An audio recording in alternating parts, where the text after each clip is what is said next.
boa noite a todos, né? Sejam bem-vindos a mais uma aula do nosso curso de didática do ensino superior, né? Promovido, né, aqui pelo Programa de Apoio e Acompanhamento Pedagógico da UFC, ligado à ideia com a ideia. Tá? O tema da nossa aula de hoje é a avaliação da aprendizagem no ensino superior. Né? E aí a gente vai aqui discutir acerca desse dilema que nós vivemos entre a realidade, entre o quanto é complexo avaliar e as possibilidades que nós temos para melhorar ou aperfeiçoar a nossa forma de avaliar os nossos alunos. Tá? Então, nós temos alguns questionamentos iniciais, que eles são imprescindíveis para que nós possamos começar a discutir, a refletir sobre a avaliação da aprendizagem no ensino superior. Né? Nós sabemos que a gente tem, dentre as várias formas de avaliar na universidade, nós temos a avaliação educacional, né, que vai avaliar programas, né, educacionais a nível nacional, estadual, municipal. Nós também temos a avaliação institucional, né, que aí a própria instituição tem a CPA, a Comissão Própria de Avaliação, dentre outras questões que vão avaliar a instituição como um todo. E nós temos a avaliação da aprendizagem, que é aquela que se refere na relação professor-aluno e no processo de ensinar e aprender. E dentro desses questionamentos iniciais, o primeiro é que princípios devem nortear a prática educativa de um professor universitário e, consequentemente, o seu processo avaliativo com vista a uma formação profissional de qualidade. É possível dar conta de efetivar um processo avaliativo contínuo, crítico e coerente numa sala de aula universitária? Que procedimentos avaliativos são mais específicos e pertinentes ao processo de ensinar e aprender no ensino superior? Então, nós temos aqui alguns questionamentos que fazem com que nós possamos, a partir de agora, buscar, né, suscitar reflexões de como vamos escolher o melhor instrumento ou a melhor estratégia para avaliar os nossos alunos, né? Para trabalharmos esse processo de aprendizagem e também de verificação dessa aprendizagem. E aí aqui a gente traz, né, como a gente viu, né, o nosso tema ele vem falando dos dilemas que nós vivemos na realidade, na complexidade e nas possibilidades. Então, dentro da realidade, a gente traz aqui a contribuição de Garcia, que ele está aqui nos ajudando a refletir acerca que a universidade está sendo chamada a repensar as práticas e concepções de educação que norteiam o seu currículo, pois estas podem influenciar no desenvolvimento dos estudantes, principalmente a prática avaliativa. Contudo, decidir sobre as estratégias de avaliação torna-se um desafio aos professores universitários. Então, nós sabemos que a escolha das estratégias de avaliação, ela, cada dia, né, ela é pontuada como um dos grandes dilemas vivenciados pelos professores universitários. Né? E aí, as instituições de ensino superior, elas estão sendo chamadas a rever, tá, os seus currículos, revitalizar esses currículos, e dentro dessa revitalização desses currículos, a busca, né, de alcançar de forma efetiva o perfil do egresso que se quer formar, consequentemente, a forma de avaliar esses alunos. Né? Como nós vamos avaliar esses alunos? Quais são as estratégias mais apropriadas para cada área do conhecimento? Quais são as técnicas ou instrumentos de avaliação que o professor universitário deva lançar mão para que possa verificar se seus objetivos estão sendo alcançados? E aí o Chaves vem aqui contribuir com a gente, dizendo que muitos professores universitários, eles utilizam as provas para verificar a retenção dos conhecimentos. E não se preocupam com as exigências para a formação crítica profissional.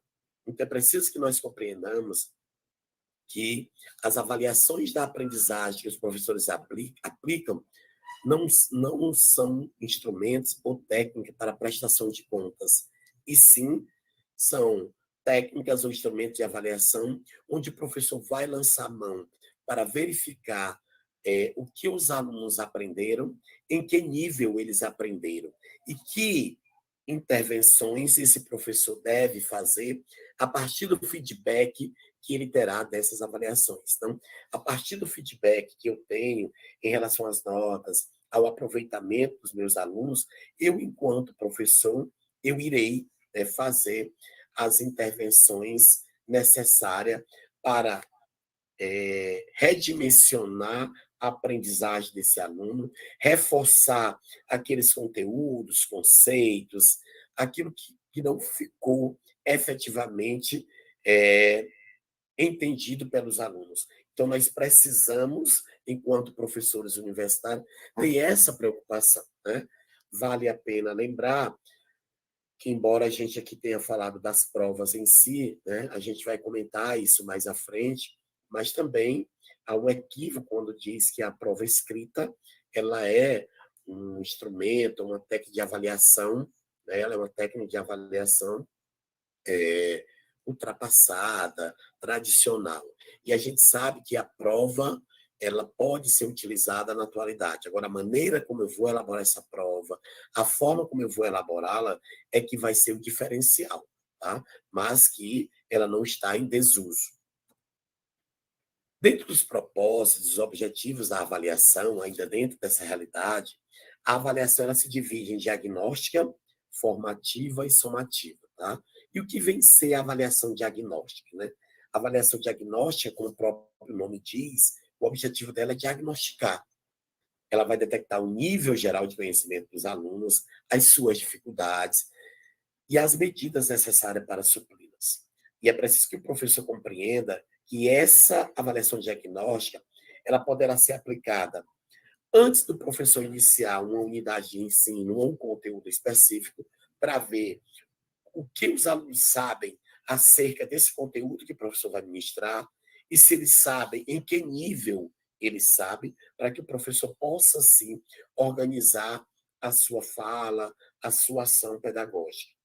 A avaliação diagnóstica também ela pode ser aplicada quando eu, professor, terminar de explicar um conteúdo. E quando eu terminar de trabalhar um determinado conteúdo ou unidade de ensino, eu irei aplicar a avaliação diagnóstica para que eu possa verificar se esses alunos compreenderam a minha mensagem, se eu, enquanto professor, me fiz entender, tá? Se eu consegui alcançar os meus objetivos. E a partir desse diagnóstico, né, que eu terei, eu poderei, assim, fazer as minhas intervenções, para que eu possa alcançar, de fato, a aprendizagem que eu planejei, né, ou que eu desejei alcançar.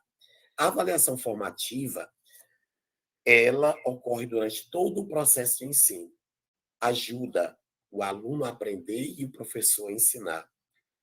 E por que ela é formativa? Ela é formativa porque toda avaliação que ajuda o aluno a aprender e a se desenvolver, ela é formativa. E essa avaliação formativa, ela é muito importante porque ela perpassa todas as etapas de desenvolvimento do aluno, né? E da relação professor e aluno na sala de aula. Então, o professor ele vai conseguir, através da avaliação formativa, do feedback que os alunos lhe darão nos questionamentos, nas indagações, nos olhares, nas dúvidas, nas inquietações na sala de aula, ele irá poder verificar quais alunos estão com mais dúvidas, né? De que forma ele precisa intervir nesse processo de aprendizagem. Então, essa avaliação formativa, ela dá respaldo ao professor, né, de acompanhar o seu aluno durante todo o processo de ensino. E aí vocês até podem dizer assim, professor, mas hoje, pela quantidade de alunos que nós temos em sala, é possível fazermos uma avaliação formativa eficiente, eficaz e que venha atender ou detectar ou verificar as reais necessidades de aprendizagem dos nossos alunos? Sim, é possível sim. Tá? E o professor, com esse olhar aguçado, atento às relações interpessoais que se estabelece dentro da sala de aula, né? Nesse feedback estabelecido com os alunos na hora da exposição do conteúdo, é possível que o professor perceba claramente quais são as dúvidas ou as dúvidas mais elencadas durante a sua fala, a sua explicação, o desenvolvimento do seu fazer pedagógico. Tá? Então, a avaliação formativa, ela vem agregar ao professor, né, um elemento a mais para que esse professor possa ter, de uma forma assertiva, né, o encaminhamento do processo de ensino e de aprendizagem de seus alunos. A avaliação somativa, ela ocorre no final de unidade de ensino, período ou programa, né? Porque aí a avaliação somativa ela vai me fornecer as informações quanto ao rendimento desses alunos em termos parciais ou finais, né? Então, a avaliação diagnóstica, diagnosticar, formativa, acompanhar o processo formativo dos nossos alunos. E a somativa, verificar o rendimento desse aluno em termos parciais ou termos finais. E aí, dentro da realidade, a gente sabe que na universidade, nas instituições de ensino superior, há uma grande, né, opção dos professores, frequentemente os professores optam pela avaliação somativa, sem que percebam a variação de atividades avaliativas que pode voltar-se para a formação integral dos universitários. Né? Que com a avaliação formativa, ela é, muitas vezes,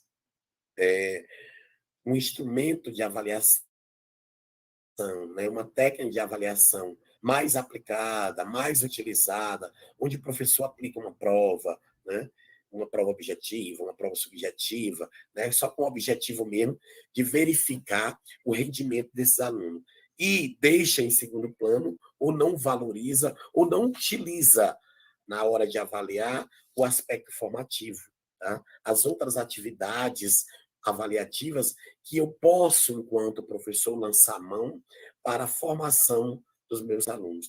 Eu não posso simplesmente utilizar uma avaliação da aprendizagem simplesmente para verificar o que os alunos aprenderam especificamente sobre um conteúdo específico, porque nós devemos trabalhar os conteúdos além, né, dos muros da universidade, a sua aplicação no cotidiano, né? Então, é preciso que nós possamos, de uma forma clara e evidente, lançar mão dos diferentes, os das diferentes formas de avaliar os nossos alunos. E aí essa concepção de avaliação como julgamento de resultado, ela é reflexo, né, da nossa formação, do nosso processo formativo, né? Porque muitos professores ele concebem essa avaliação como esse julgamento pelo fato, né, que vivenciaram enquanto educando desses pressupostos teóricos, que embasaram essa sua formação. Então, muitas vezes, o professor reflete na sua forma de avaliar a maneira como ele foi avaliado durante o seu processo formativo. E muitas vezes, a gente sabe que essa avaliação ela se reduz meramente a um julgamento, né? E aí nós precisamos avançar, nós precisamos ir além, nós precisamos conceber uma avaliação que contemple o saber fazer e o ser. Isto é, a formação integral dos nossos educandos. É preciso, como foi dito no slide anterior, que nós possamos lançar mão de diferentes formas de avaliar para, assim, poder trabalhar a formação crítica do nosso aluno. Não só uma formação específica numa determinada área, mas, aliado a essa formação específica, que nós possamos agregar a formação cidadã, a formação crítica, para que esse futuro profissional ele possa atuar de forma eficiente, eficaz, né? Demonstrando, explicitando competências e habilidades que são imprescindíveis para o seu fazer profissional, tá?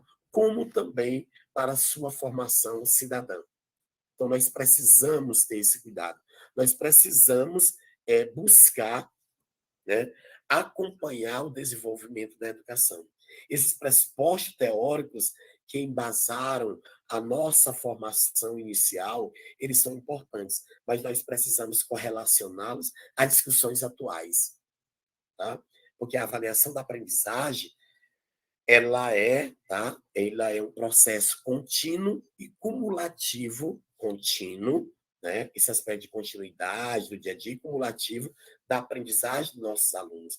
E nós precisamos verificar que a aprendizagem ela vai além de memorizar ou de compreender uma regra, uma norma, né? Uma lei. Tá? A formação ela vai além disso, né? A aprendizagem ela vai significativa, ela vai além disso.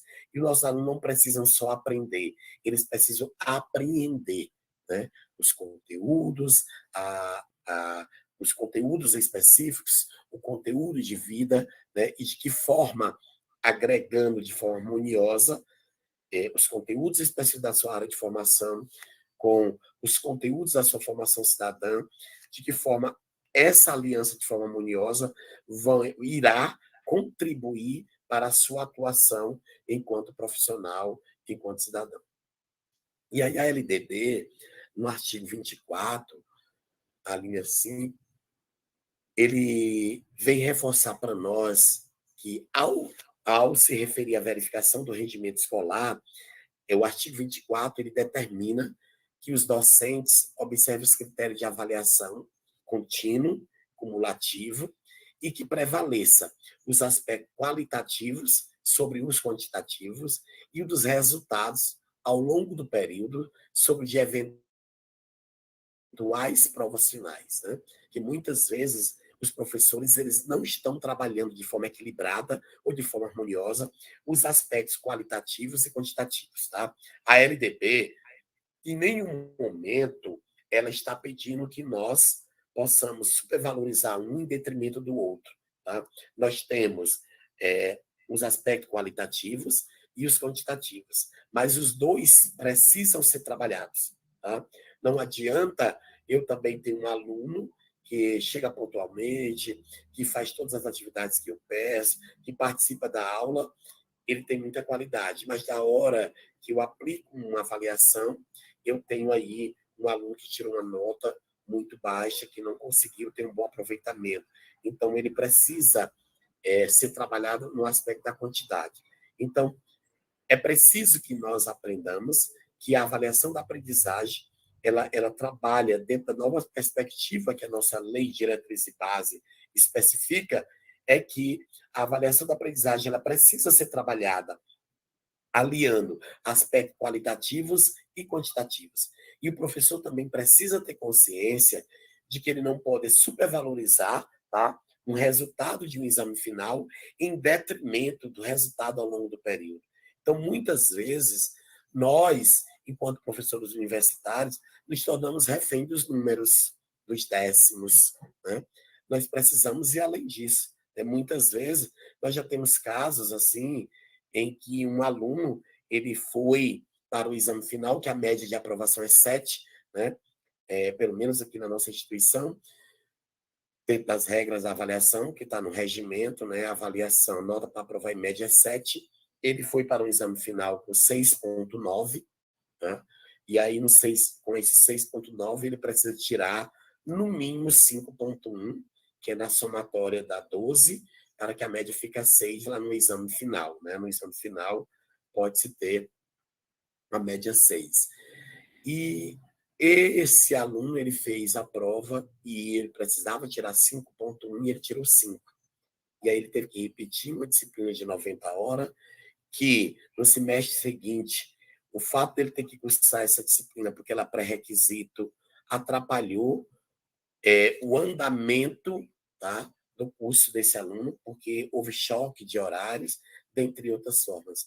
E aí nós questionamos, será que o professor, na hora de avaliar, ele observou os aspectos qualitativos e quantitativos? Ele verificou se esse 10º que faltou para o aluno ser aprovado, se esse 1/10 fosse dado a esse aluno, né? O dado assim, não de forma gratuita, né? Mas se esse aluno conseguisse, em vez do 5, 5,1, o atrapalharia no desenvolvimento das próprias disciplinas? para que a gente possa refletir, né? Então, muitas e muitas vezes, nós nos prendemos aos números e não verificamos o que esses alunos aprenderam, a quantidade de conteúdos que foi aprendido e também a profundidade desses conteúdos, né? De que forma esse aluno incorporou os conteúdos que foi trabalhado. E aí, eu, professor, muitas vezes, é, deixo de lado ou não contemplo esses aspectos qualitativos, né? Esse crescimento do meu aluno. E eu preciso estar atento a isso, né? Eu preciso ter muito cuidado, né, nessa forma de avaliar e atendendo o que a própria lei diz, que é os aspectos qualitativos e quantitativos. E aí a gente percebe essa ação autoritária, né? E aí, enquanto professores, não só universitários, mas professor da educação básica, professor do ensino superior, nós precisamos ter autoridade e não uma ação autoritária ou ter como aliado o autoritarismo. A autoridade ela é bem diferente de uma ação autoritária. E aí nós precisamos compreender que essa ação autoritária, inúmeras vezes, ela atrapalha o desenvolvimento do meu aluno, né? Ela faz com que o meu aluno tenha receio ou medo de perguntar, de questionar, de tirar uma dúvida durante o desenvolvimento do meu fazer docente e que, ao não ter essa oportunidade de tirar essa dúvida, de sanar essa dúvida, de suscitar um questionamento, uma reflexão, um debate em sala, esse aluno vai para uma lacuna e essa lacuna ela é explicitada quando ele faz a avaliação, né? Quando ele vai realizar a avaliação, ele não consegue compreender ou responder adequadamente. E aí o professor, inúmeras vezes, só vai saber que o aluno não entendeu, que não compreendeu quando ele está corrigindo, né? E, infelizmente, nós sabemos que existem alguns professores que eles escondem algumas lacunas no seu fazer docente, ou até mesmo a sua incompetência em gerir uma sala de aula, em gerenciar uma sala de aula, ou em trabalhar determinado conteúdo na sua arrogância, né? Ele é tão arrogante ao responder um aluno que fez uma indagação, que com essa sua atitude de arrogância, essa sua ação autoritária, inibe os demais alunos de quererem perguntar, de quererem sanar algumas dúvidas. E aí não há um ambiente propício para um diálogo, né? Então, o professor ele não desenvolve uma aula dialogada, né? Nós temos simplesmente um professor que faz uma exposição de conteúdo, não dando uma oportunidade para o aluno perguntar, questionar, contribuir, né, também com a discussão que está sendo suscitada na sala de aula. E aí esse caráter de sentença, né, esse caráter sentencivo que a avaliação está relacionada, ainda se presencia por conta desses procedimentos terminais e conclusivos, né? Por mais que nós possamos estudar a avaliação da aprendizagem, nós ainda, né, vemos que ela é um grande dilema. Essa avaliação da aprendizagem, ela é motivo de angústia para os alunos e ela é motivo de angústia também para professores, né? Porque foi criado esse mito ou foi criado essa impressão que na hora que se fala de avaliação, nós trememos na base, né? Exatamente por essa concepção de avaliação que nós temos desde os anos iniciais do ensino fundamental, onde essa avaliação ela serve para discriminar, né? Onde essa avaliação serve para, muitas vezes, para excluir. Muitas vezes essa forma de avaliar erroneamente, ela faz com que muitos alunos desistam, né, de estudar, faz com que alguns alunos também tenham um problema de autoestima e que não possam perceber ou reconhecer a capacidade que possuem, né? Algumas formas de avaliar de alguns professores, ou a forma de avaliar de alguns professores também faz com que esses alunos incorporem uma baixa autoestima. Então, são várias sequelas, são inúmeras consequências negativas que uma forma de avaliar errônea ou um professor que não adota, né, uma avaliação coerente com a sua prática educativa, termina sentenciando esses alunos com inúmeros problemas. A gente sabe que alguns professores eles dão aula nesse nível e querem cobrar uma avaliação da aprendizagem nesse nível, né? E aí a minha avaliação ela tem que ser condizente ao meu fazer docente. Ela tem que ser condizente com a minha prática educativa. Ela tem que ser condizente com o meu fazer pedagógico. E aí a gente pergunta, deve-se avaliar os alunos por meio de notas, conceito ou pareceres descritivos? Qual é o ideal, né? Qual é a forma ideal de avaliar os nossos alunos? Ou de mensurar, que a gente não gosta muito dessa palavra, ela não é muito utilizada, mensurar, né? Medir. Né? A concepção tradicional de avaliação diz que ela vai medir a aprendizagem, vai mensurar. E nós sabemos que hoje, né, a, essa formação integral do aluno, nós também temos que dar atenção aos aspectos subjetivos que se estabelecem nas relações em sala de aula. Nós precisamos valorizar. E a gente sabe que avaliar, analisar ou trazer a subjetividade para o seu fazer docente não é fácil. E aí, como nós vamos elaborar esses instrumentos precisos de avaliação? Como elaborar corretamente um teste, uma prova?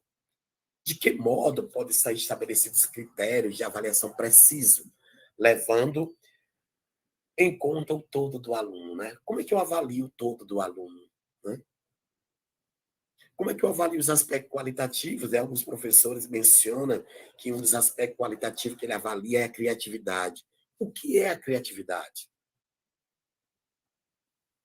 Talvez o que seja criativo para mim, para um outro colega professor não é criativo, para o meu aluno não é criativo. Aquilo que é criativo para o meu aluno pode não ser para eu, professor. Então, eu tenho que ter bastante cuidado, né, dentro desse contexto do que é realmente o aspecto qualitativo da avaliação. O que é que eu quero avaliar dentro desse aspecto qualitativo? E a gente tem que compreender que quando a preocupação do professor, né, é com a precisão e a justiça na atribuição dos resultados sobre o desempenho do aluno, a avaliação ela se torna um ato penoso de julgamento e de resultados. Eu preciso compreender que a avaliação formativa ela vai me dar o feedback para que eu veja esse aluno como um todo, né? A sua participação, o seu envolvimento, a nota que ele tirou na avaliação que eu apliquei. Então, juntando todos esses aspectos, é que eu vou poder avaliar esse meu aluno da melhor forma possível. E aí, nós temos a injustiça da precisão, né? É preciso que nós, né, possamos perceber essa injustiça da precisão. Porque a avaliação é diferente de um teste, é diferente de um exame. Né? A avaliação é diferente de exame. O examinar, ele é pontual. A avaliação, ela vai ver o aluno como um todo. Ela vai ver aspectos que busquem favorecer essa formação integral do aluno. E por isso que ela é movimento, ela é ação e ela é reflexão. E também é um processo constante, que não pode se prender-se à precisão. Inclusive, hoje se trabalha muito dentro da avaliação a valorização do erro. Né? Como eu, professor, vou utilizar ou vou lançar mão do erro dos meus alunos para que possa, a partir desse erro, estabelecer um diálogo efetivo e dinamizar uma forma de aquisição da aprendizagem. Né? Hoje, nós temos estudos, né, de pessoas que se dedicam a estudar a avaliação da aprendizagem, né, professores, pesquisadores, que hoje trazem pesquisas sobre a importância do erro.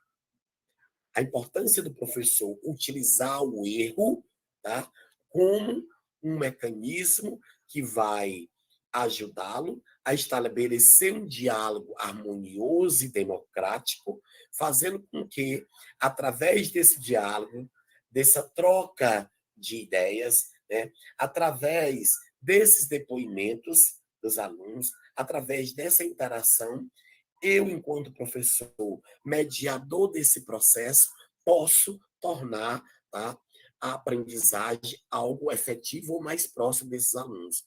E quando o professor oportuniza o aluno, tá, uma análise construtiva, coerente do erro, então esse aluno não vai ter vergonha de explicitar seu erro. Tá? Ele não vai ter vergonha de perceber que, a partir daquele erro, ele pode, né, adquirir uma aprendizagem significativa, porque ele vai refletir acerca do que errou, ele vai perceber quais são os conhecimentos que ele precisa adquirir para que possa sanar aquela lacuna que foi evidenciado naquele erro explicitado na avaliação. Então, o professor ele precisa, como uma possibilidade, né, perceber que a avaliação é esse movimento, né, e que dentro desse movimento, essa valorização do erro como um mecanismo, né, como uma estratégia ou como uma postura que vai favorecer esse diálogo de aprendizagem dinamizado. E aí, a gente sabe que nós temos também as avaliações que ainda persistem, né? Nós temos alguns professores que ainda persistem em trabalhar ou de aplicar ou elaborar as suas avaliações dentro da perspectiva tradicional. Embora ele já tenha tido acesso, embora conhecer a perspectiva construtivista, né? Porque muitos professores conhecem a perspectiva construtivista, já participaram de algum curso de formação que mostrou para esse professor a maneira da perspectiva construtivista para a elaboração de avaliações e aplicação de avaliações, mas mesmo assim, esse professor continua trabalhando as suas avaliações dentro da linha tradicional. Tá? E alguns professores, eles de forma errônea, tá? Ou deturpada, ou de uma forma confusa, eles não sabem diferenciar adequadamente, porque dizem que determinadas áreas do conhecimento são clássicos que precisam ser trabalhados, que não pode se abrir mão de determinados aspectos. E a gente sabe que hoje eu posso trabalhar, tá, lançando mão da perspectiva construtivista, tá, eu posso trabalhar a minha postura docente, a minha forma de avaliar, a minha forma de interagir, tá, junto aos meus alunos, gerenciar uma sala de aula. Tá? Eu posso trazer, eu não estou aqui em nenhum momento dizendo que é esse conhecimento que eu aprendi de uma forma tradicional, que eu adquiri de uma forma tradicional, esses conhecimentos que foram adquiridos além do meu processo formativo tem que ser jogado na lata do lixo, em hipótese alguma.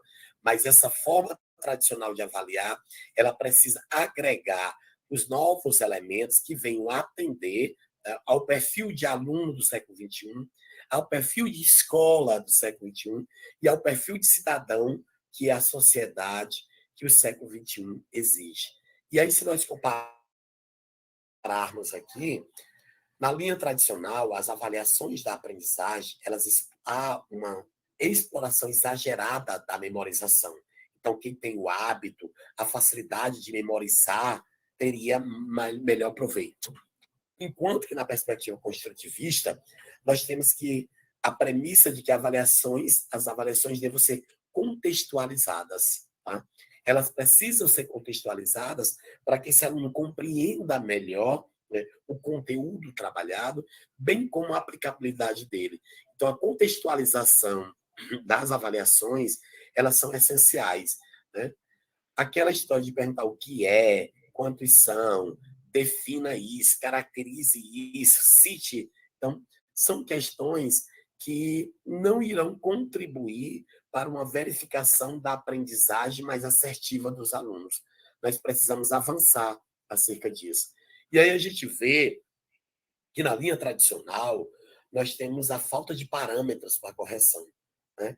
E aí muitas vezes os alunos ficam refém do professor, porque como não existe uma forma explícita, né? Ou o professor jamais apresentou para os seus alunos a maneira que eles seriam avaliados, né? E, consequentemente, não tem parâmetro para correção. E aí, tem professores que têm algumas posturas inadequadas, né? Que diz que a questão que vai valer mais ponto é aquela que os alunos mais errarem, né? Porque muitos professores utilizam a avaliação como um acerto de contas, como uma forma de ameaça, uma prestação de conta dos alunos. Já na perspectiva construtivista, nós temos a parametrização. E o que é a parametrização? É eu, professor, deixar explícito na minha avaliação quais são as regras, né? Quais são as exigências, quais são os parâmetros que eu vou utilizar para avaliar o meu aluno. Então, se eu quero que o meu aluno apresente 4 características que deva ter um professor do século XXI, por exemplo, competências e habilidades que o professor deve ter, o meu parâmetro para correção é 4. Se ele botar 5, ele passou no número que eu pedi, né? E aí eu vou observar 4. Se ele botou 4 características e competência dos professores que eu pedi na questão, e meu parâmetro é 4, e só 2 estava certo, ele tem direito à metade da pontuação da questão, dentre outras formas. E o professor ele precisa colocar no início, no final de cada questão, né, após dessa questão, esse enunciado está bem elaborado, contextualizado, o professor precisa colocar, entre parênteses, quantos pontos serão atribuídos àquela questão. Tá?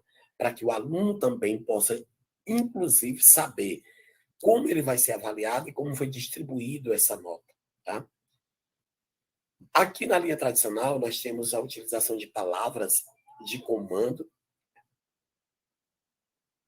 sem precisão no sentido do contexto. Tá? Já na perspectiva construtivista, nós temos proposições de questões operatórias e não transitórias e exploração da capacidade de leitura e de escrita do meu aluno. Né? E aí eu preciso compreender como é que eu vou conseguir trabalhar questões que venham favorecer o aperfeiçoamento da leitura e da escrita dos meus alunos, né?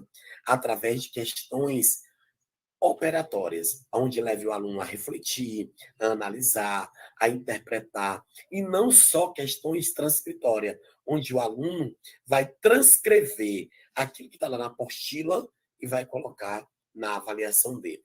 Né? Então, o professor ele precisa elaborar uma avaliação que venha favorecer, né, essa capacidade de leitura e de escrita dos alunos.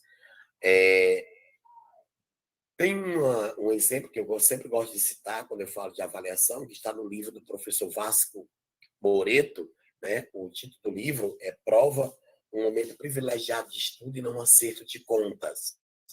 E nesse livro, o professor Vasco Moreto ele traz exemplo de várias questões, que ele fez uma coletânea de várias questões de avaliações de professores de diferentes cidades e estados brasileiros. Então, ele fez essa coletânea de questões engraçadas, questões em que os alunos se tornaram refém desse professor,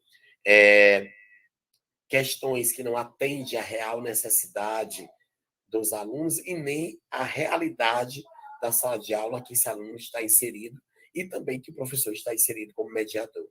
Tá? E aí, teve uma questão do professor, né, de geografia, né, que ele, professor do 9º ano, ele fez a seguinte pergunta: dê sua opinião. O que você faria para acabar com a seca do Nordeste? E o aluno respondeu: nada. Absolutamente nada.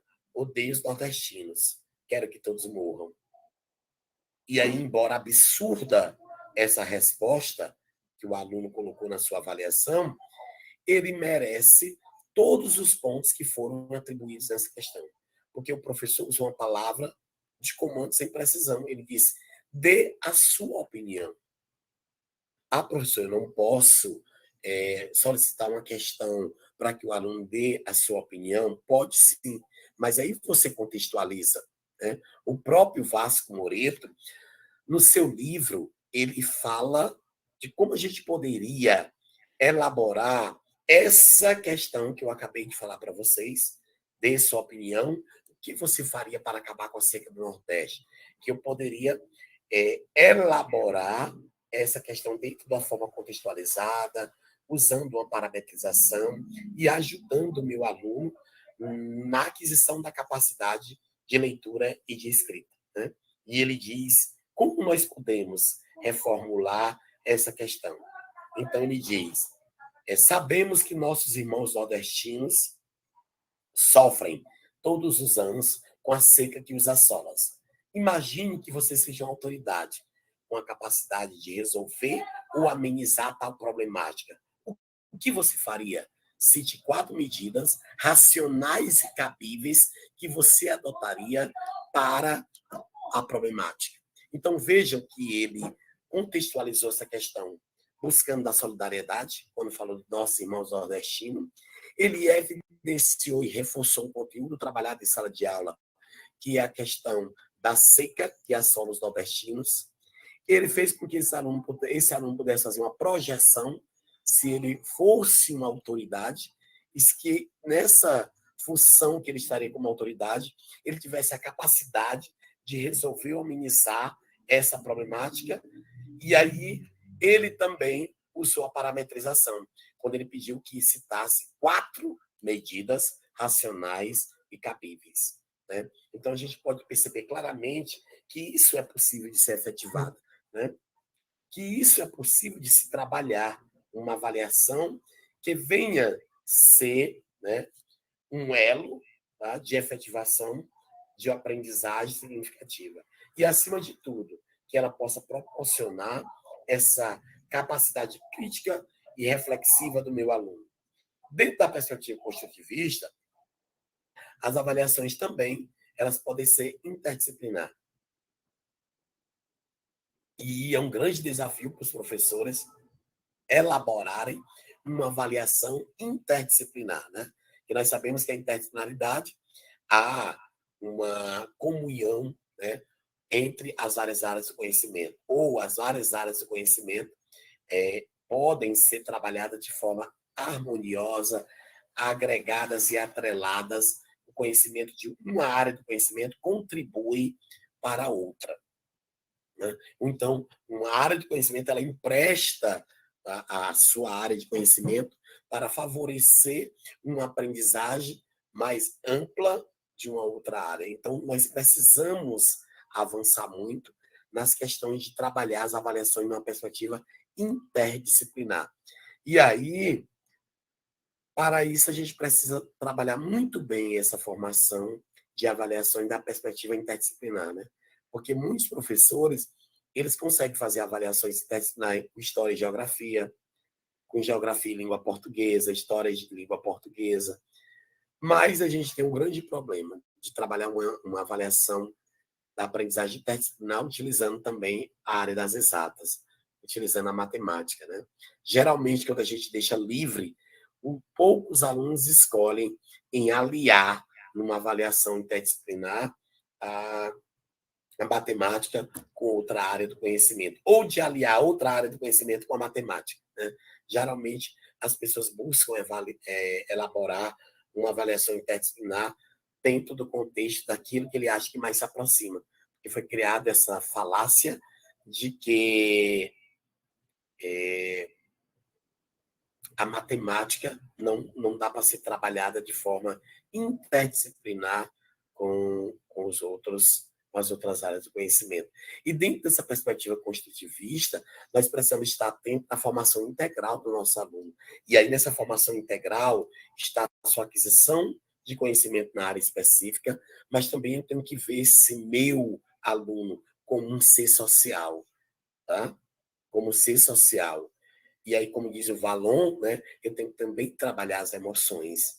Eu tenho que trabalhar, né, esse meu aluno, a sua realidade né, ou o aspecto socioemocional, de que forma a minha prática educativa e a avaliação da aprendizagem está dentro ou inserida dentro dessa minha prática educativa, ela pode favorecer o desenvolvimento do meu aluno, tá? Também dentro do aspecto socioemocional. Como nós poderemos trabalhar isso, né? A maneira como nós vamos trabalhar. E é preciso que nós entendamos, é por isso que nós temos a avaliação diagnóstica, a formativa e a somativa, que o ato de avaliar, ele não pode e não é simplesmente aquela ação reduzida quando você vai aplicar uma avaliação específica, né? A avaliação da aprendizagem ela acontece desde o momento que eu, professor, adentro na sala de aula e começo a estabelecer as relações com os meus alunos na sala de aula.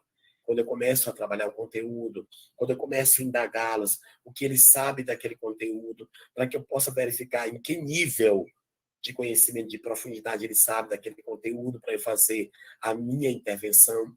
Então, eu preciso compreender que essa avaliação, tá, como um processo contínuo e cumulativo da aprendizagem do educando, ela está dentro do momento que eu adentro a sala de aula. Até quando eu vou elaborar o meu planejamento, eu preciso estar muito atento. Tem professores que têm uma excelente prática educativa, que elaboram um bom planejamento, mas que peca na hora de avaliar seus alunos. Porque ainda se fecha em instrumentos ou técnicas de avaliações tradicionais, né? Tem um relato de experiência de um professor, né, que ele atuava no Pantanal Mato Grossense, né, e que ele fez uma visita ao Pantanal com os alunos, né, fez aquela visita para que os alunos pudessem conhecer mais de perto, e a sua avaliação foi uma produção textual, que o aluno pudesse construir um texto dissertativo, né, apontando todo o que ele verificou naquela visita, né, todos os aspectos, né, em relação à fauna, à flora, a relação do homem com o meio ambiente, como está sendo essa preservação, se o homem se vê como um membro desse meio ambiente e tudo. E ele estava muito feliz, né, quando ele estava andando pela sala, vendo que vários alunos produzindo texto, alguns deles pediram até folhas extras, e aí esse professor ele até cita que quando ele se aproximou de um determinado aluno, esse aluno não estava produzindo texto, ele estava desenhando, e o professor sentiu-se insultado, enquanto todos estavam produzindo texto de forma detalhada sobre o que viram no, no Pantanal. Teve um aluno que não produzia texto, ele estava desenhando. E aí o professor levou esse aluno à coordenação por ele não estar atendendo ou não estar realizando a avaliação que o professor solicitou. E aí, se esse professor tivesse um conhecimento mais aguçado, mais amplo, acerca da avaliação da aprendizagem, se esse professor tivesse lançado mão de diferentes formas de avaliar, ele perceberia claramente, né, quando ele até diz que lá o coordenador percebeu isso, que no desenho do aluno, ele conseguiu, através do seu desenho, dizer tudo que ele presenciou no Pantanal e aquilo que ele aprendeu. Ele conseguiu estabelecer o feedback, né, daquilo que ele verificou lá, do conhecimento que ele adquiriu, através da sua arte, né? E aí esse professor, ele se limitou exclusivamente a uma produção textual. Ele não percebeu que aquele aluno que não produzia um texto, mas que apresentou para ele um desenho com riqueza de detalhes, talvez ele tenha aprendido muito mais acerca do Pantanal do que alguns daqueles alunos que fizeram um texto longo evidenciando essas características e aquilo que presenciou lá no Pantanal. E aí, dentro dessas questões, nós temos a tendência da avaliação da aprendizagem, né? Dentro desse aspecto da linha tradicional, da perspectiva construtivista, nós temos hoje as tendências de mudança, né? Do de para, né? Então, antes nós tínhamos a avaliação que privilegiava e valorizava a ênfase no final. Hoje, a perspectiva da avaliação, a tendência é valorizar, né, toda a construção do aluno durante a aprendizagem, a prova tradicional, a avaliação tradicional, trabalhava com habilidades isoladas. Na nova perspectiva construtivista, a gente trabalha com habilidades integradas, tá? Aí nós precisamos também trabalhar provas, né? Na perspectiva tradicional, nós tínhamos provas descontextualizadas, e hoje nós trabalhamos e precisamos trabalhar com provas contextualizadas. A avaliação antes, ela era feita de forma esporádica, hoje ela é contínua, tá? É contínua. Por isso que a gente, quando mencionou o conceito, é um processo contínuo e cumulativo, tá? Nós temos a preocupação das avaliações da tendência tradicional era a aquisição do conhecimento.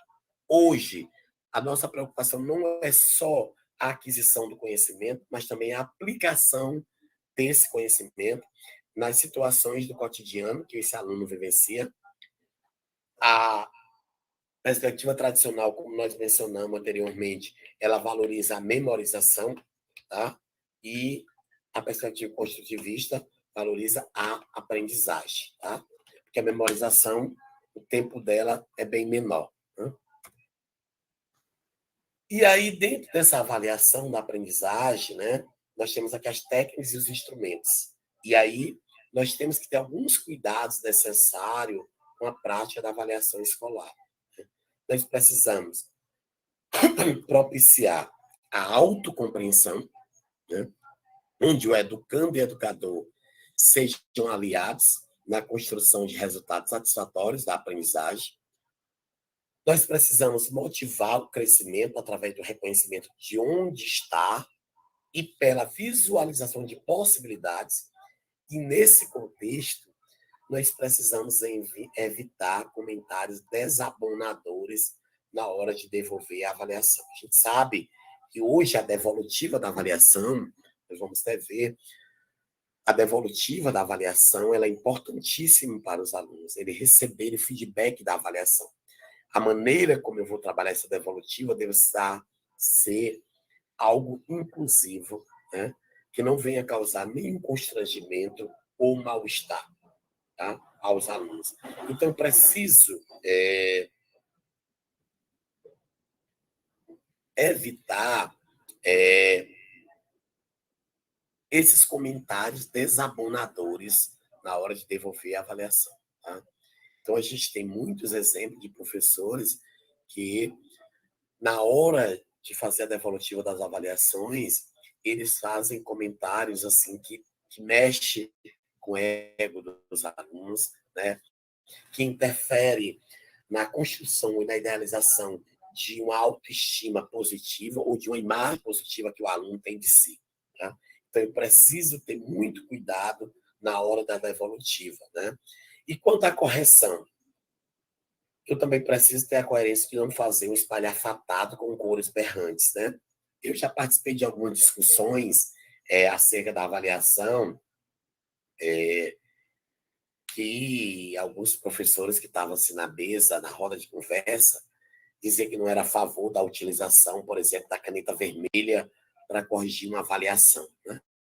E eu, professor Cleivan, particularmente, não vejo problema nenhum em utilizar uma cor diferente da que o aluno respondeu à avaliação para mencionar alguns comentários, fazer algumas observações. Tá? Agora, eu até brinco com meus alunos, a cor vermelha é a cor do amor. Né? E aqui eu estou mostrando que avaliar também é um ato de amor, é um ato amoroso, como diz o Paulo Freire. Né? Até ele diz que quem não consegue amar seres inacabados jamais poderá ser educador. Né? Então, o que eu tenho que ter cuidado é para não fazer um espalhafatado sem cores berrantes. Quem aqui já não foi vítima da correção de alguns professores de redação que, ao corrigir as nossas redações, ele fazia tanto risco no nosso texto que nós não saberíamos ou não sabíamos o que realmente estava errado, né? Porque ele não colocava a observação, né? Do que estava errado, por que aquela vírgula tinha que estar ali, né? Por que eu errei a pontuação, e não colocava essas regras, não explicitava. E quanto à devolução, devolver os instrumentos de avaliação da aprendizagem aos educandos é um direito dele, gente. Tá? É um direito do aluno receber. Aqui na instituição que eu pertenço, a nossa resolução diz que o aluno vai receber, que o professor pode devolver para o aluno o instrumento de avaliação, a avaliação desse aluno, mas depois ele pode recolher e guardar. Mas se esse aluno contestar a nota, é um direito dele receber a cópia dessa avaliação para que ele possa fazer o seu recurso. Então, a avaliação é do aluno. Então, eu tenho que fazer essa devolutiva. Agora, esse momento da devolutiva, da avaliação, ele pode ser um momento rico, né? Um momento amoroso, como defende o Paulo Freire, como também defende o Lucchesi, né? Como esse ato da devolutiva pode ser um ato amoroso? Da maneira como eu vou fazer a devolutiva para esses meus alunos. Vamos ver todas as questões, gente. Vamos elencar aqui as possibilidades de resposta. Como você poderia fazer? Porque nesse momento da devolutiva, ele torna-se enriquecedor e, assim como o erro, esse momento da devolutiva, ele é essencial para uma amplitude da aprendizagem, ou melhor, uma ampliação da aprendizagem. Porque muitas vezes, até aquela questão que o aluno acertou, ao, ao socializar o comentário dessas respostas, ao comentário do professor, ele vai agregar mais itens àquela aprendizagem dele. Então, o momento da devolutiva, ele é enriquecedor, tá? E favorece realmente um momento de aprendizagem significativa, de interação entre os alunos, de motivação, dentre outros aspectos importantíssimos nesse processo formativo. Tá? E aí as técnicas vêm compreender os diversos formatos avaliativos, a observação, a autoavaliação e a aplicação de provas. E os instrumentos são esses recursos empregados no processo de avaliação, seja para coletar, seja para analisar os dados, né? Então, a gente tem a técnica da observação. Tá? A observação, ela é a mais empregada no cotidiano da avaliação escolar. Tá? A avaliação, ela é uma das técnicas mais aplicadas no cotidiano, tá? Escolar. Porque ela vem favorecer ao professor, né, uma forma mais precisa dele perceber o desempenho do aluno no decorrer de um exercício em sala de aula, se ele está realizando, se for em grupo, se ele está se integrando ao grupo, tá? A participação dele como membro numa equipe, numa atividade de pesquisa, há uma visita técnica, uma excursão que a gente faz, uma visita, na realização de um jogo educativo, de um campeonato, onde vai se trabalhar alguns dos conteúdos trabalhados em sala de aula, ao formular uma pergunta no decorrer da aula, ao comentar ou apreciar o que os outros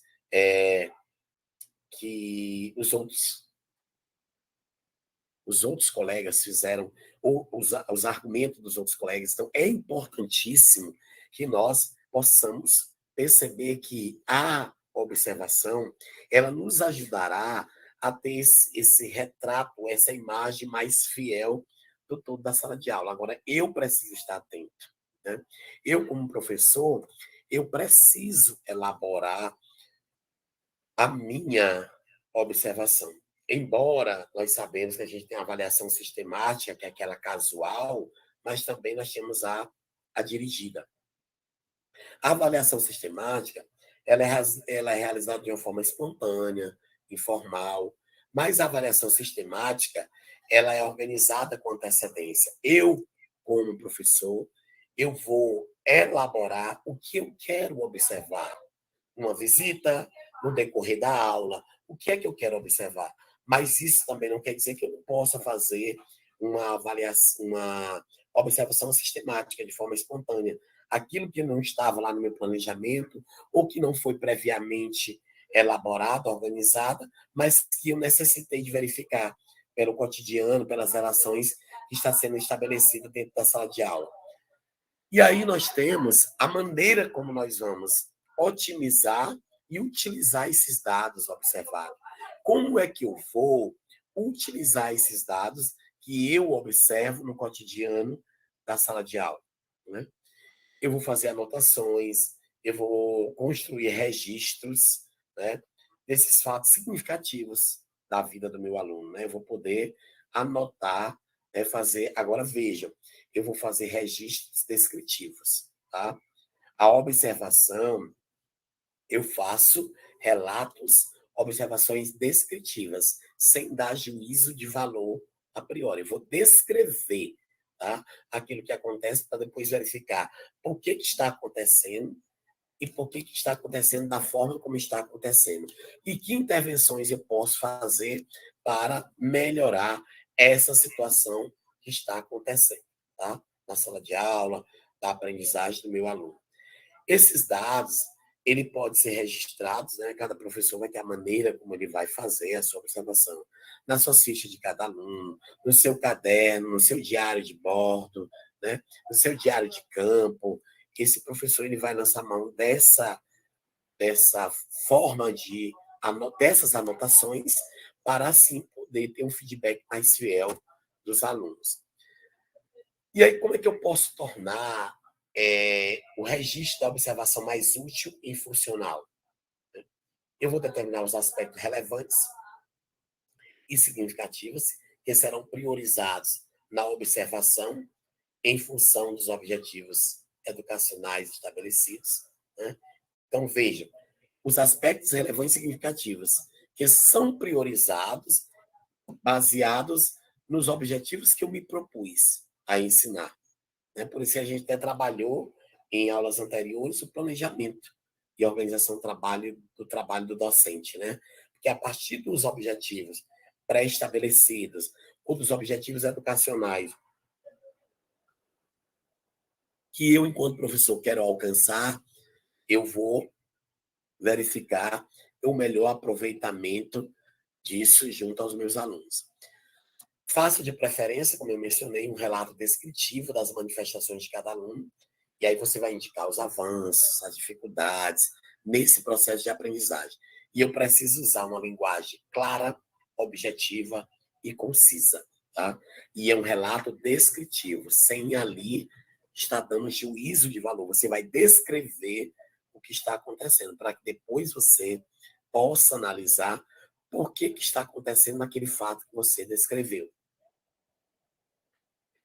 E aí nós temos a autoavaliação, né, que é uma das técnicas que nós temos a maior quantidade ou a maior dificuldade para realizar. Porque nós não fomos habituados, desde a educação infantil, a nos autoavaliar corretamente, né? A autoavaliação, ela não é uma prática cotidiana efetiva no dia a dia dos professores.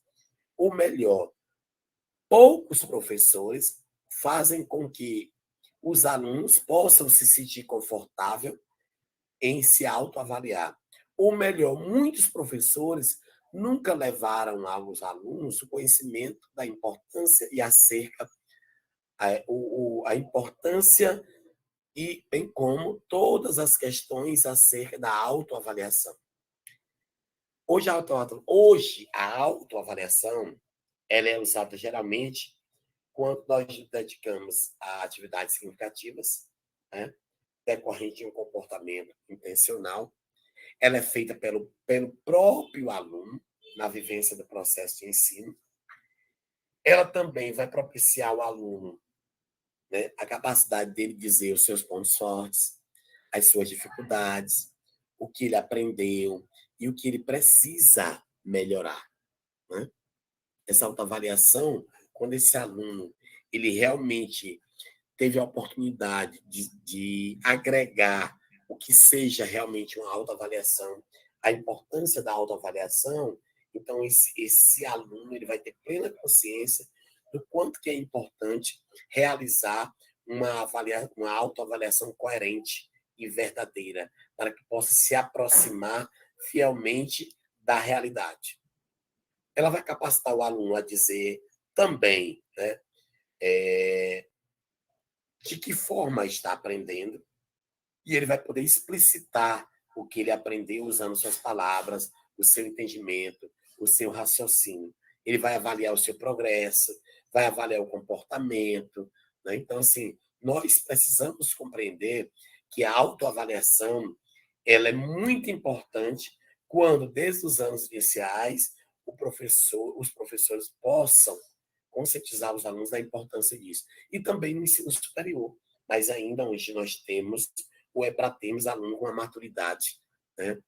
Com maturidade, onde nós possamos demonstrar para eles a importância dessa autoavaliação. Agora, qual é a limitação? Que vai depender da franqueza e da boa vontade do aluno ao responder. Dentro desse contexto, né, saindo da autoavaliação, agora nós vamos para a aplicação de provas. E aí nós temos a prova oral, né, que foi uma das avaliações, né, com empregada, que teve uma grande aceitação empregada até o final do século passado. Na atualidade, ela é pouco utilizada. Ela é vantajosa por permitir a avaliação da aprendizagem e reflexiva e crítica do nosso aluno, né? Ela vai avaliar também os conhecimentos, as habilidades em relação à expressão oral. A gente sabe que tem aluno que consegue escrever muito bem, mas que ele não consegue expor, né? Ou ele não consegue, através da expressão oral, dizer o que ele entendeu, o que ele compreendeu. E ela, hoje, a prova oral, ela é mais recomendada para o curso de línguas, né? Onde vai se verificar a pronúncia, a construção coerente das frases, a fluência vocabular. Né? Mas a prova oral, ela traz alguns inconvenientes. Primeiro, o pequeno número de questões, né? Porque como o professor, ele não vai poder fazer um número expressivo de questões para cada aluno, que senão vai demandar muito tempo. Porque pelo fato de ser de forma individualizada, precisa se reduzir o número de questões que será abordado para que possa atender a toda a sala. Tá? Então, o professor termina tendo uma amostra reduzida do feedback que ele precisa ter, se os alunos aprenderam ou não. Né? Porque aí é preciso que o professor tenha esse feedback para saber o que aprenderam, o que não aprenderam.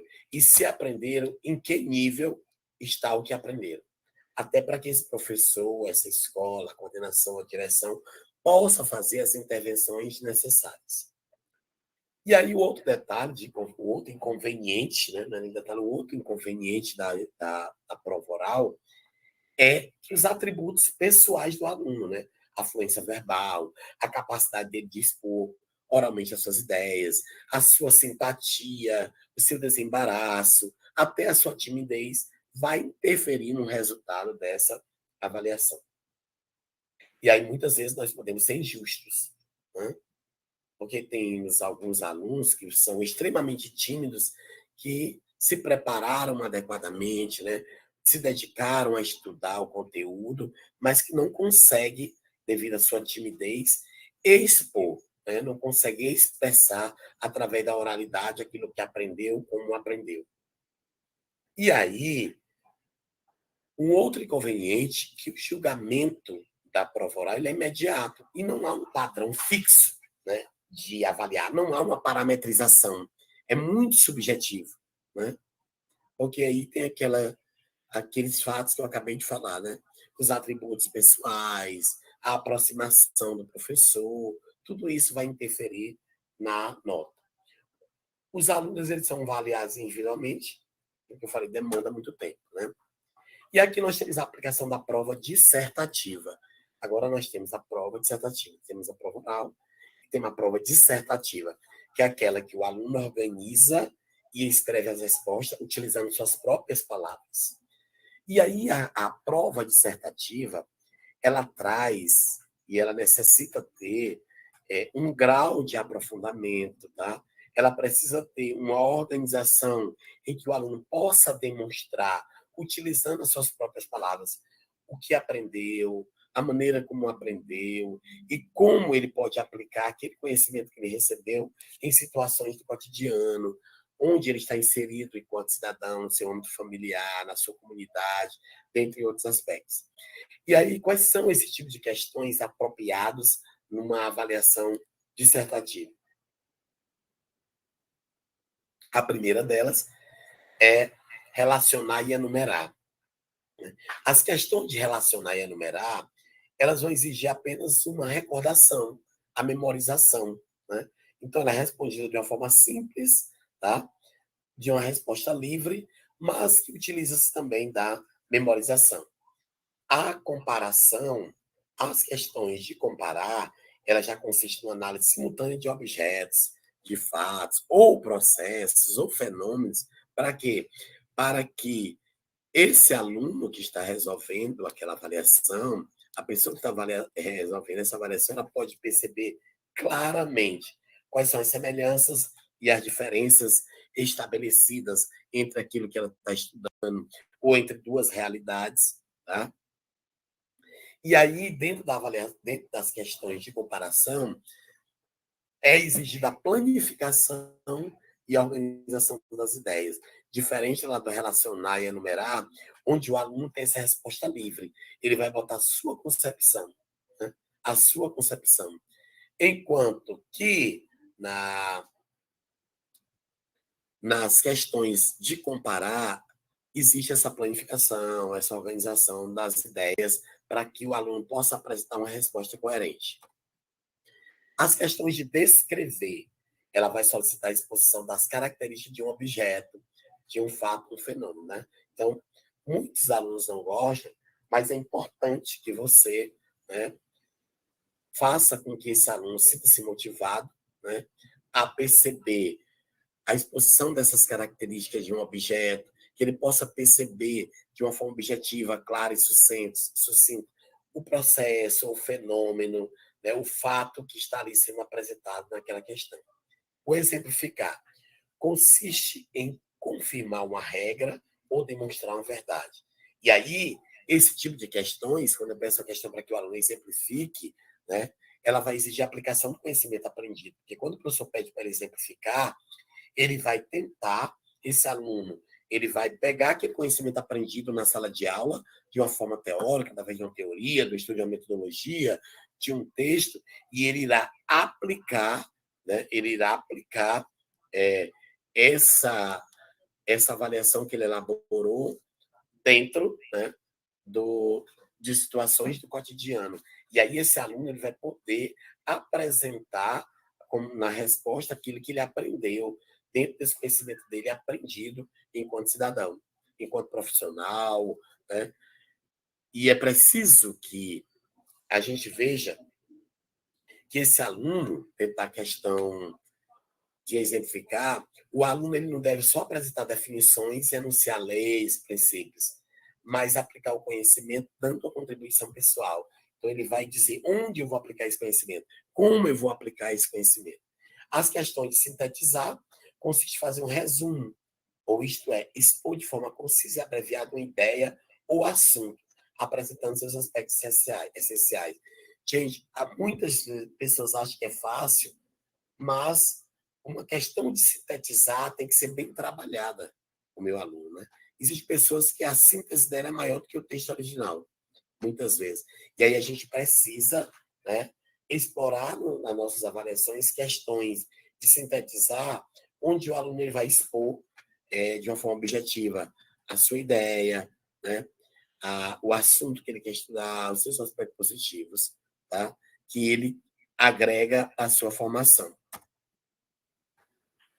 Esquematizar, questões de esquematizar. O esquema ou esboço é uma espécie de síntese, né? Então, mas ele exige uma organização. Então, onde eu vou elaborar o esquema, qual é a ideia primária, quais são as ideias secundárias, quais são as ideias terciárias. como é que eu vou, qual é a logística de participar do aspecto X ou do aspecto Y, tá? Então, as questões de esquematizar, elas são muito importantes. E também ela trabalha a questão de uma organização, né, do conteúdo em tópicos e subtópicos. As questões de interpretar consiste em analisar o significado das palavras, dos textos, das ideias, ou compreender as intenções do autor. A fluência da memória é praticamente nula. Por quê? Porque aqui a resposta exige capacidade, né, de compreender e realizar as inferências. Então, uma questão de interpretar, ela exige mais do aluno, porque eu vou compreender o que essas questões, eu vou compreender o que esses enunciados dizem, o que essas respostas deram, né? Eu vou compreender isso para que eu possa perceber, né, através dessa interpretação, quais foram as intenções do autor. E aí, a partir do que eu li, o que é que o autor pretendia alcançar? Como ele pretendia alcançar? Tá? E aí, a fluência da memória era nula, porque você vai, a partir dos aspectos que o professor vai elencar. Porque nós sabemos que também nós temos as questões de criticar, que consiste em julgar e supõe uma análise crítica. O aluno ele deve avaliar ideias, textos, livro, tendo por base os critérios, tendo por base padrões ou critérios que podem proceder uma análise crítica. Eu também não vou analisar um livro só para analisar, porque eu achei bonita a capa, né? Eu não posso fazer isso. A mesma coisa que eu não vou criticar só por criticar, né? Não tem aquele ditado que diz que eu não posso julgar o livro só pela capa. A mesma coisa, uma questão de criticar, ela não vai avaliar só as ideias que estão dentro do texto, do livro, tá? Ela precisa, dentro dessa avaliação das ideias, dos textos do livro, estabelecer um padrão de qualidade e uma análise crítica daquilo que está sendo elencado. Quais são as vantagens da prova dissertativa? Ela vai verificar as habilidades intelectuais dos alunos, né? As capacidades mentais superiores, uma capacidade reflexiva, a capacidade de analisar, de sintetizar, de conhecer, de relacionar o fato à ideia, a possibilidade de saber se o aluno é capaz de organizar suas ideias, né? Porque essa história do aluno, ele lê um trecho de um texto, você diz o que ele entendeu, não entendi nada não, né? Então, ao professor, uma prova dissertativa, ela vai fazer com que esse professor possa perceber o conhecimento que esse aluno tem, né? E a maneira como ele pode trabalhar, ou pode vir a trabalhar, ou pode agregar esse conhecimento à sua prática. Também perceber se o aluno é capaz de organizar sua ideia, sua opinião e expressá-la de forma escrita, de uma forma clara, correta, objetiva. Ela pode ser facilmente elaborada e organizada, podendo ser copiada no quadro e dispensa o trabalho da digitação. Ela reduz a probabilidade do acerto casual, né? Isto é, aquele acerto por adivinhação, por causalidade. Por quê? Porque o aluno, numa prova dissertativa, ele vai ter que organizar a resposta, usar uma linguagem adequada para expressar essa resposta. Então, exige muito mais dele, né? Mas qual é a limitação da prova dissertativa, né? Ela exige do professor tempo para correção. E é por isso que muitos professores optam, né, pela avaliação objetiva, né? Por quê? Porque numa avaliação objetiva eu posso até elaborar o gabarito e meu monitor corrigir a prova, que não é o correto, mas eu posso organizar um gabarito e até uma pessoa estranha, uma pessoa da minha casa pode corrigir essa prova e atribuir as notas aos alunos, porque em cada enunciado está dizendo quantos pontos vale. Tá? Então, aqui, já uma prova dissertativa é o professor que tem que corrigir. Né? Por quê? Porque esse professor foi que trava na sala de aula, que trabalhou os conteúdos, trabalhou a formação, então ele precisa ler, né, essa prova dissertativa do aluno para que possa dar uma devolutiva coerente, né, e que realmente venha refletir aquilo que precisa ser trabalhado ou reforçado para os alunos. Aí nós temos agora a prova objetiva. A prova objetiva, ela avalia uma maior extensão, né, de conhecimentos, de habilidades, porque ela possibilita um maior número de questões, e aí o professor consegue abranger um campo maior da matéria que ele trabalhou no mês ou no bimestre. Ela requer resposta mais precisa, né? E aí o professor pode controlar mais a interferência de fatores subjetivos, que lá na prova dissertativa nós temos os fatores subjetivos bem evidenciados, né? E aqui, não, na prova objetiva, nós vamos compreender de que maneira nós podemos amenizar essa interferência dos fatores subjetivos, tanto do aluno como do professor. A possibilidade de uma correção mais rápida, por cada item, geralmente, só apresenta uma resposta, né? Então fica bem mais fácil de resolver. Mas existem algumas regras, né? Às vezes as pessoas pensam que elaborar uma prova objetiva é bem mais fácil.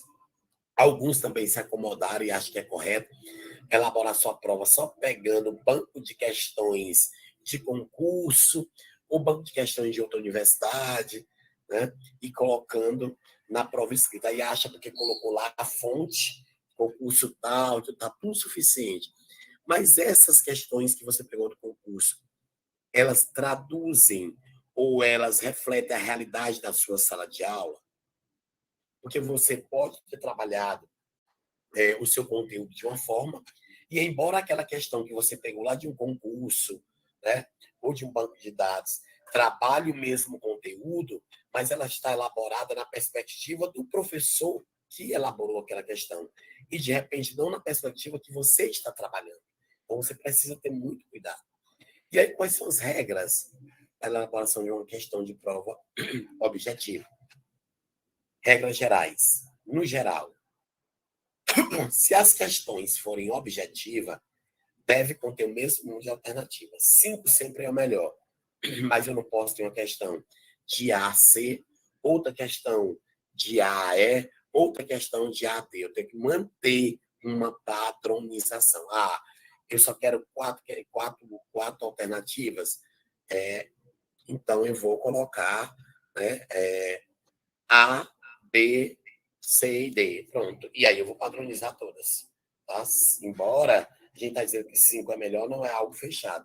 Mas você precisa padronizar. E essas questões da prova objetiva, ela deve se corresponder rigorosamente ao que solicita o conteúdo que foi lecionado e o que você informou para estudar. Essa história de pegadinha, né, não tem, tá? Não tem espaço aqui. As questões, elas devem ser autônomas, nenhuma delas pode oferecer pista para outra. Essas questões que o professor dizer que a resposta da quinta estava na segunda questão, que o aluno só vai conseguir responder a quinta se conseguir responder a segunda. Numa prova objetiva, todas as questões são autônomas. Elas têm a sua autonomia e a resposta de uma não depende nem interfere na da outra, tá? As respostas de uma prova objetiva, o professor precisa estar bem atento, né? Como também ele deve considerar o tempo exigido para a leitura. Né? Porque às vezes o professor passa um pouquinho objetivo, um número exagerado de questões, e aí esse número exagerado de questões não dá para o aluno responder dentro do tempo estabelecido para avaliação. Tá? As questões também, elas precisam estar em harmonia, tá? E nós precisamos realmente perceber como está sendo tratado o conteúdo nessas questões objetivas. Então, eu preciso, com relação aos conteúdos, assegurar uma correção conceitual. Eu preciso considerar o cotidiano do aluno da sala de aula na hora de trabalhar, na hora que eu trabalhei o conteúdo, eu preciso valorizar isso, como também na hora de eu elaborar a minha avaliação. Eu tenho que evitar pegadinhas, sejam intencionais ou não. Não cobrar nomenclatura desligada do contexto, né? Quem aqui de nós, gente, aquela questão não foi trabalhada ou aquela questão não está na apostila que o professor pediu.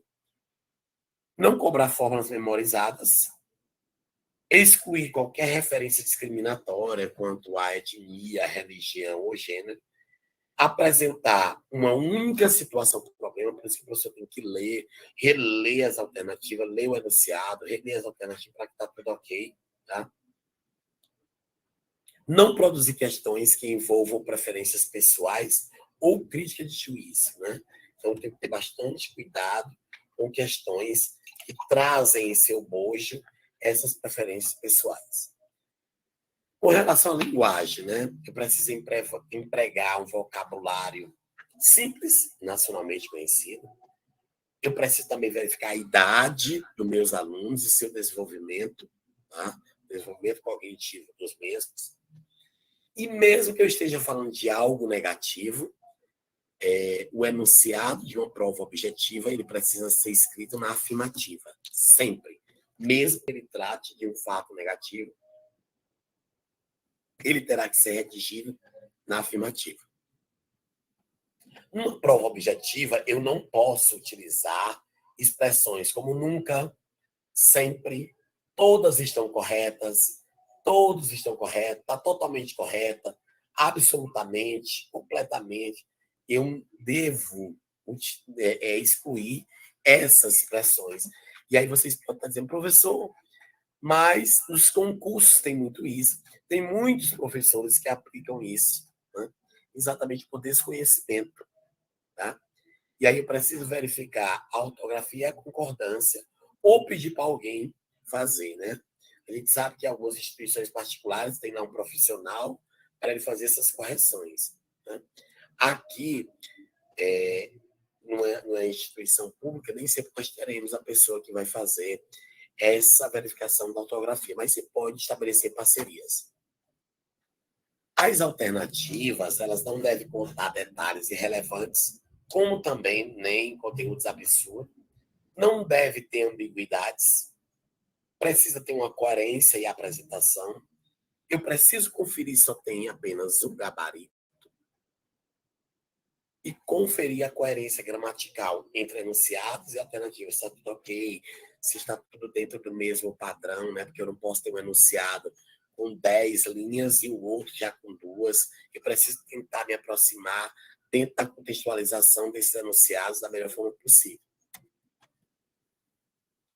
Agora, regras para a elaboração de uma questão de prova objetiva, né? Utilizar ilustrações adequadas, né? Utilizar ilustrações adequadas e relevantes ao item. E eu preciso observar as normas da ABNT que dizem lá como é que eu devo colocar uma imagem, uma figura, uma avaliação, para que eu possa utilizar-me disso. Né? E aí eu vou ter que consultá-la na internet como é que eu faço isso. Tá? Avaliar a impressão visual, tendo como clareza o critério. Imprimir a prova e analisar se está tudo ok. Você vai imprimir uma via. Né? Eu já vi professora que depois que ele copiou todos os exemplares que ele viu que tinha um erro gravíssimo, então você vai conferir, ver se está ok. Tá? E aí, imprimir a prova e analisar. E aí você também precisa perceber, né, que você precisa escanear no tom de cinza ou preto e branco os gráficos. Os gráficos até vêm colorido, né? Mas se ele for copiado, se ele for elaborado, se ele for copiado, você precisa ter o cuidado, né, de trazer as figuras no tom de cinza ou preto e branco, né? Exatamente porque quem aqui não foi vítima daquelas provas onde tem mapa ou tem gráficos, onde o professor, quando ele elaborou a matriz da avaliação, ele configura, ele colocou a imagem colorida, e essa imagem colorida, ao ser levada para a cópia, as cópias todas saíram escuro demasiadamente, onde nós não poderíamos identificar realmente a mensagem, onde a gente não identificou o que realmente nós precisávamos avaliar, né? Quem não foi vídeo daqueles mapas lá de geografia, daqueles subprogramas que a gente não entendia nada, inclusive as legendas, né?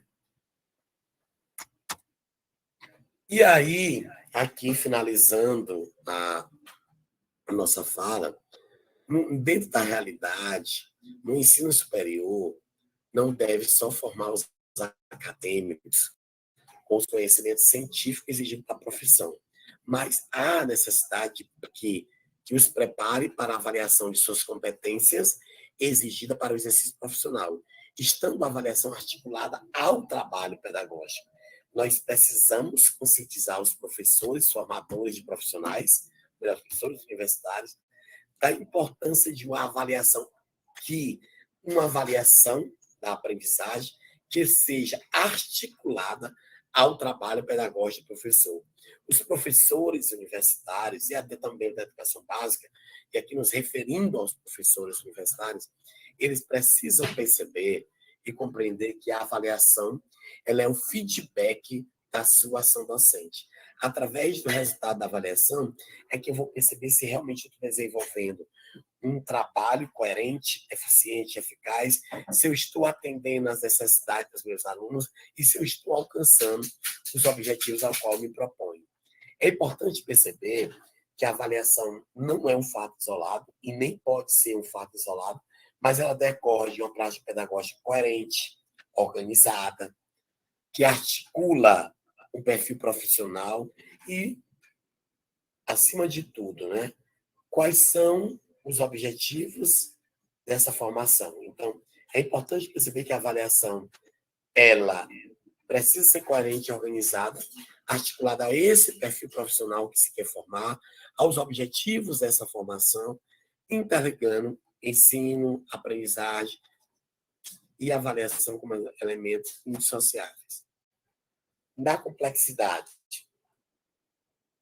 Albertino e Souza vem dizer para nós que avaliar não é fácil, que deve ser uma reflexão que envolva todas as mudanças e busca do educador e do educando por novas possibilidades de aprendizagem e construção de conhecimento.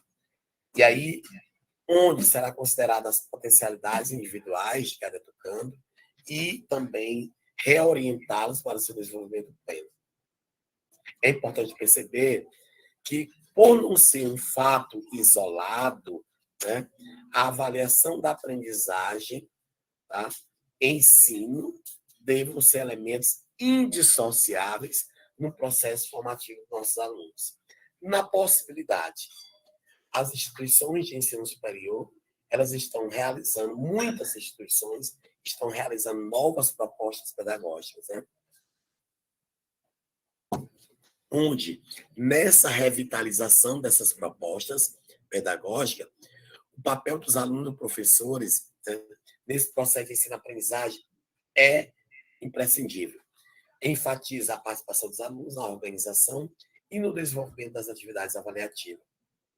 É necessário que os professores busquem alternativas que dê conta das especificidades do processo de formação na universidade.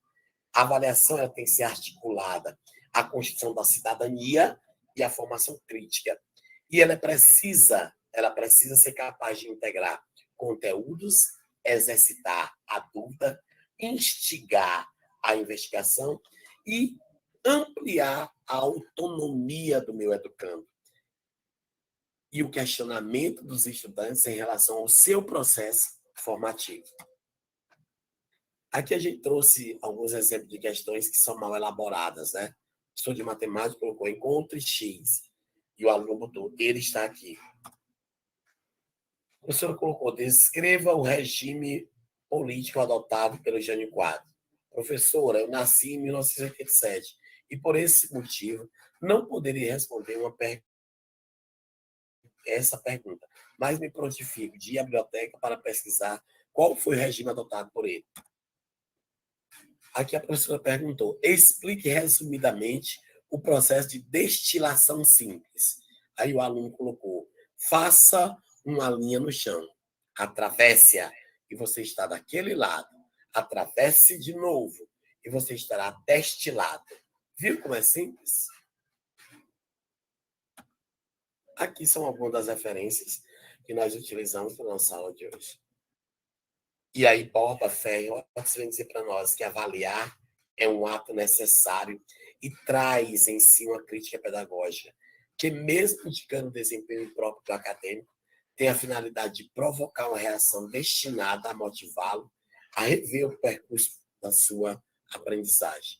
Então, desejo boa noite a todos e a cada um, e que vocês consigam, né, no cotidiano do fazer docente, aperfeiçoar as práticas avaliativas que vocês irão adotar para aplicar junto com os alunos, para que assim possam ter um feedback, né, ideal dos seus alunos, para que possam fazer as intervenções pedagógicas necessárias. Muito obrigado pela atenção.